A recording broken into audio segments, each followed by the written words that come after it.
Good morning students. मेरा नाम है प्रतीक खंडेलवाल। मैं Shri Gokul Verma government polytechnic college Bharatpur में मैकेनिकल डिपार्टमेंट में एज ए लेक्चरर वर्क कर रहा हूँ। आज का जो हमारा टॉपिक है वो रहेगा टेम्परेचर स्ट्रेसेस ही।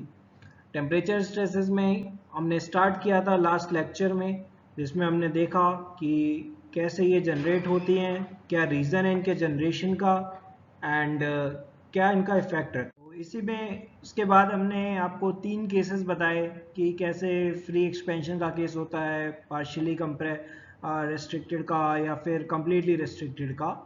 उसके बाद अब हम बात करेंगे, देखिए, कंपोजिट सेक्शंस की, कंपोजिट बार्स की या कंपोजिट सेक्शंस की, जिसके अंदर आपके पास यहाँ पे भी 2 केस हैं।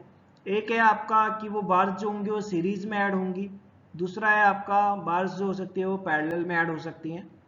तो आज के लेक्चर जो हमारा पर्टिकुलरली रहेगा वो रहेगा बार्स इन सीरीज।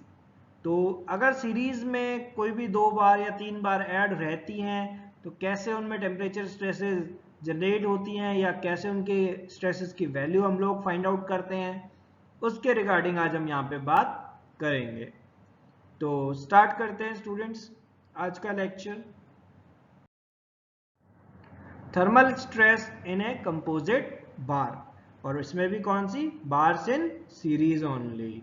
तो सबसे पहले आई होप आपको क्लियर होगा, लेकिन फिर भी मैं एक आपको बेसिक अंडरस्टैंडिंग दे देता हूँ कि सीरीज में कैसे होता है। देखिए, सबने आपने बेसिक में पढ़ा होगा कि एक का एंड दूसरे के स्टार्ट से जुड़ा होता है और दूसरे का एंड तीसरे के स्टार्ट से, अगर तो इस तरह के जो अरेंजमेंट है उसको हम लोग बोलते हैं सीरीज अरेंजमेंट। अब यहाँ पे आप देख सकते हैं हमारा जो केस है फिगर वो है कि ये एक बार है 1 बार और ये 2 बार, ये दोनों इन 2 फिक्स सपोर्ट के बीच में यहाँ पे इस तरह से जुड़ी हुई है। दोनों के प्रॉपर्टीज अलग अलग हैं। देखिए, अल्फा 1 जो कोफिशिएंट है इसका अलग है, इसका अल्फा 2 है, E1 इसका है, E2 ये है। लेकिन दोनों का जो टेम्परेचर है, सिचुएशन, इस पूरे एक सिस्टम का टेम्परेचर हमने T डिग्री से बढ़ा रहे हैं।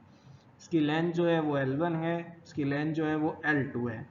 अब यहाँ पे फिक्स सपोर्ट है तो यहाँ पे रिएक्शन भी लगेगा, तो दोनों साइड इस पे जो रिएक्शन है उसकी वैल्यू R है यहाँ पे। अब हमें क्या फाइंड आउट करना है, हमारा मेन पर्पज ही यही है कि हमें थर्मल स्ट्रेसेस फाइंड आउट करनी है।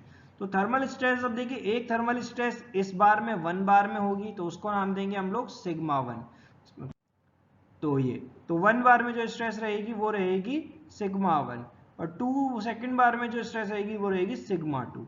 अब हमें उन दोनों को निकालना है, तो उसका ही प्रोसीजर मैं आपको बताने जा रहा हूँ। समझिएगा, बहुत आसान है, बस इसी तरह से करेंगे क्वेश्चन को और इजीली वो हमारा हो जाएगा। तो देखिए क्या बता रखा है हमने कि डेल्टा एल जो कंपोजिट बार का है, जो टोटल डिफॉर्मेशन होगा कंपोजिट बार का, वो हमने पहले भी देखा है कि हम लोग सुपरपोजिशन प्रिंसिपल से कह सकते हैं कि डेल्टा एल जो लेंथ इन चेंज 1 में होगा और लेंथ इन चेंज 2 में होगा, वो दोनों के बराबर होगा। अब सबसे बड़ी बात कि जब दोनों का समेशन हम कर रहे हैं तो दोनों साइड से तो फिक्स्ड है, तो ये मूव तो कहीं पे इनकी लेंथ में इंक्रीज तो हो ही नहीं सकता है कहीं से भी। तो वो हमारा क्या होगा, टोटल किसके बराबर होगा, 0 के बराबर होगा। यही हमारे पास यहाँ पे सिचुएशन है, तो बस इसी को हम लगा देंगे कि delta L1 plus delta L2 किसके बराबर होना चाहिए, 0 के। आते हैं अब एक एक पे ऊपर। Delta L1 length in change in first bar, कैसे कैसे हो सकता है, पिछले लेक्चर में हमने देखा था कि एक तो होगा एक्सियल डिफॉर्मेशन जो कि होता है रिएक्शन या फोर्स की वजह से एक्सटर्नल, और उसके अलावा एक होता है थर्मल डिफॉर्मेशन, वो किसकी वजह से होता है, टेम्परेचर वेरिएशन की वजह से। तो उसी तरह से इसको लिखा हुआ है, ये thermal deformation 1 plus axial deformation 1, इसी तरह से थर्मल डिफॉर्मेशन 2, एक्सियल डिफॉर्मेशन 2। अब बात करते हैं वैल्यूज की। थर्मल डिफॉर्मेशन की वैल्यू क्लियर की थी पिछले लेक्चर में, अल्फा 1 टी इंटू L1, 1 के लिए बात करेंगे तो, प्लस अब एक्सियल डिफॉर्मेशन, कंप्रेसिव फोर्स लग रहा है तो नेगेटिव आएगा, minus of sigma 1 L1 upon E1, clear, plus alpha 2 T L2 minus sigma 2 L2 divided by E2। समझ आया आपको, वही है थर्मल डिफॉर्मेशन है, ये एक्सियल डिफॉर्मेशन है, इसी तरह से सेकंड बार के लिए है। अब इन दोनों को जब इक्वेट 0 करेंगे तो यहाँ से कंडीशन हमारे पास क्या आ गई है, देखिए जो अल्फा टीएल वाले टर्म है उसको एक साइड ले लिया है मैंने, तो यहाँ पे ये दोनों पॉजिटिव रहेंगे और इन दोनों को नेगेटिव वाले टर्म्स को मैं उधर ले गया हूँ तो यहाँ पे ये दोनों भी पॉजिटिव हो जाएंगे। तो ये हमारी सिचुएशन आ चुकी है कि सम ऑफ द थर्मल डिफॉर्मेशन का जो समेशन होगा वो किसके बराबर होगा, सम ऑफ एक्सियल डिफॉर्मेशन के जो सम है उसके बराबर होगा। तो यहां से एक इक्वेशन तो हमारी ये बनती है, इसके अलावा एक आप जानते हैं सिग्मा 1 प्लस सिग्मा 2 यहां से बन जाएगा, क्योंकि यहाँ पे देखिए ये सब चीजें नॉन है, ये भी सब चीजें नॉन है, एल और एन इवन भी नॉन है, तो यहाँ से हमारा एक सिग्मा 1 और सिग्मा 2 की टर्म्स में इक्वेशन बन जाएगी।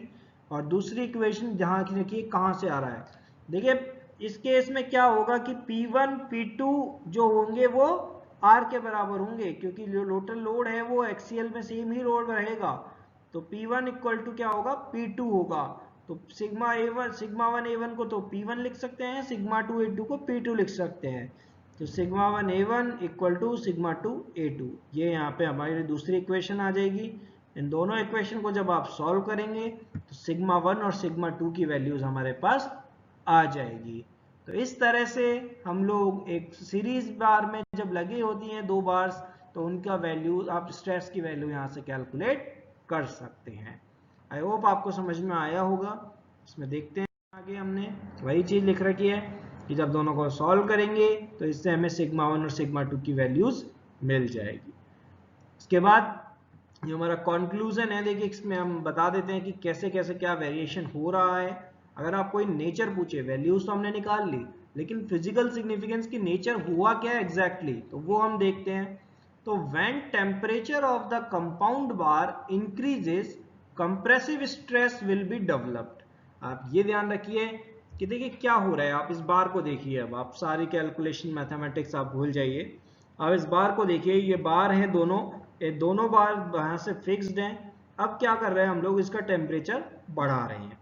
अब इसका टेम्परेचर बढ़ाएंगे तो ये दोनों बार क्या है कि लेंथ इनकी बढ़ने की कोशिश करेंगी, लेकिन क्या बढ़ पाएंगी, नहीं बढ़ पाएंगी। क्यों, क्योंकि वो जो बढ़ रही है वो फोर्स एक इधर लगेगा, लेकिन जो दोनों में जो ये रिएक्शन है ये क्या रहेगी, कंप्रेसिव। तो इसकी लेंथ को जो बढ़ रहा था उसको वो कम करने के लिए एक इसको कंप्रेस किया जा रहा है। तो यहाँ पे जो हमारी स्ट्रेस जनरेट होगी वो कौन सी जनरेट होगी, कंप्रेसिव स्ट्रेस। तो वही चीज बता रखा है, all the bars whether they are made of same material और डिफरेंट मटेरियल। अब इसमें यही चीज है कि इसमें मटेरियल का फर्क नहीं पड़ रहा है, कोई भी मटेरियल हो वो एक्सपैंड ही कर रहा है, तो उसकी वजह से कंप्रेसिव स्ट्रेस ही लगेगी। कब, जब टेम्परेचर इंक्रीज होगा। और इसी तरह सिमिलरली अगर हम दूसरे केस की बात करें, टेम्परेचर जब डिक्रीज हो रहा है तो ये कॉन्ट्रैक्ट ही होगा, कॉन्ट्रैक्ट होगा, लेकिन कॉन्ट्रैक्ट हो नहीं सकता है, तो इसीलिए इनमें थर्मल क्या बोलते हैं, टेंसाइल स्ट्रेस जनरेट होगी। तो ये आप ध्यान रखिए। और इसके अलावा फिर यहाँ फिगर में भी आप देख सकते हैं कि देखिए क्या अलग अलग मैंने कैसे बना रखा है। ये हमारा फिगर था, इसका जो एक्सियल डिफॉर्मेशन, जो थर्मल डिफॉर्मेशन है कि उसकी वजह से वो यहाँ तक बढ़ेगा, और इसी तरह से एक्सियल डिफॉर्मेशन जो सेकंड वाले का है वो यहाँ तक बढ़ेगा, और यहाँ पे ये इसका थर्मल डिफॉर्मेशन बढ़ेगा और ये एक्सियल डिफॉर्मेशन इसका रहेगा। तो मेनली आपका इस पे न्यूमेरिकल आता है, देखिए हर बार न्यूमेरिकल एक अच्छा आता है इस पे, जिसमें आपको दो बार्स की सिचुएशन दे रखी होती है, सारी वैल्यूज दे रखी होती हैं, आपको ये दोनों इक्वेशन सॉल्व आउट करके आपको सिग्मा 1 और सिग्मा 2 की वैल्यूज निकालनी होती है। तो समझिएगा, ज़्यादा से ज़्यादा क्वेश्चन की प्रैक्टिस करिएगा, और कोई भी डाउट आए तो आप मुझसे कांटेक्ट कर सकते हैं। Thank you students for today's lecture.